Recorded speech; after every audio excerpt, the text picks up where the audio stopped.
Boa noite. Vamos começar no livro Mantras de Vida. Graças a Deus, sei comer daquele pão do céu que Jesus nos ofereceu. O livro foi escrito por Loester, psicografado por João Nunes Maia. Livro dos Espíritos, pergunta 745, sobre a guerra.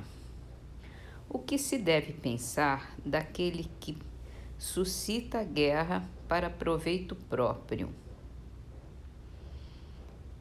É grande culpado e muitas existências lhe serão necessárias para expiar todos os assassínios de que haja sido causa, porque responderá por todos os homens cuja morte tenha causado para satisfazer a sua ambição.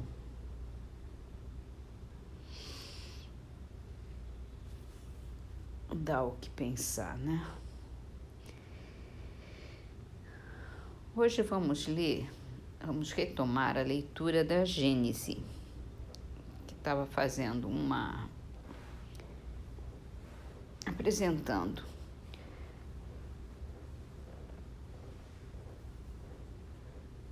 um estudo mais básico da ciência, e aí eu parei, e agora ele vai falar mais da espiritualidade de novo. Então, o capítulo é o 9, é o capítulo 11, o nome chama-se Gênese Espiritual, e começa falando sobre o princípio espiritual. A existência do princípio espiritual é um fato que, por assim dizer, não precisa de demonstração do mesmo modo que o da existência do princípio material. De certa forma, é uma verdade axiomática. Ele se afirma pelos seus efeitos, como a matéria pelos que lhe são próprios. De acordo com este princípio, todo efeito tem uma causa. Todo efeito inteligente há de ter uma causa inteligente. Ninguém há que não faça distinção entre o movimento mecânico de um sino que o vento agite e o movimento desse mesmo sino para dar um sinal, um aviso, atestando só por isso que obedece a um pensamento, a uma intenção. Ora, não podendo acudir a ninguém a ideia de atribuir pensamento à matéria do sino, tem de se concluir que o move uma inteligência a qual ele serve de instrumento para que ela se manifeste. Por essa mesma razão, ninguém terá a ideia de atribuir pensamento ao corpo de um homem morto. Se, pois, vivo o homem pensa, é que há nele alguma coisa que não há quando está morto. A diferença que existe entre ele e o sino é que a inteligência, que faz com que este se mova, está fora dele, ao passo que no homem a que faz que este obre está no próprio homem. O princípio espiritual é corolário da existência de Deus.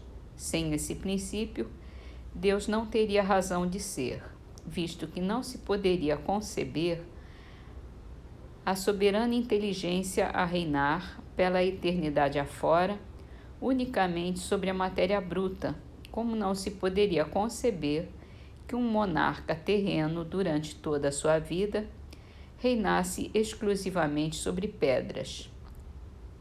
Não se podendo admitir Deus sem os atributos essenciais da divindade, a justiça e a bondade, seriam inúteis essas qualidades se ele as houvesse de exercitar somente sobre a matéria. Por outro lado, não se poderia conceber um Deus soberanamente justo e bom a criar seres inteligentes e sensíveis para lançá-los ao nada, após alguns dias de sofrimento, sem compensações, a recriar-se na contemplação dessa sucessão indefinida de seres que nascem sem que o hajam pedido. Pensam por um instante apenas para conhecerem a dor e se extinguem para sempre ao cabo de efêmera existência. Sem a sobrevivência do ser pensante, os sofrimentos da vida seriam da parte de Deus, uma crueldade sem objetivo. Eis porque o materialismo e o ateísmo são corolários um do outro. Negando o efeito, eles não podem admitir a causa. O materialismo é, então, consequente consigo mesmo, embora não o seja com a razão. E eu vou deixar a continuação para a próxima vez. Vamos então terminar com o livro Trovas do Além, as trovinhas de Carlos Ferreira. Quem busca a sabedoria recolhe em cada momento centigramas de alegria num quilo de sofrimento. De Targélia Barreto.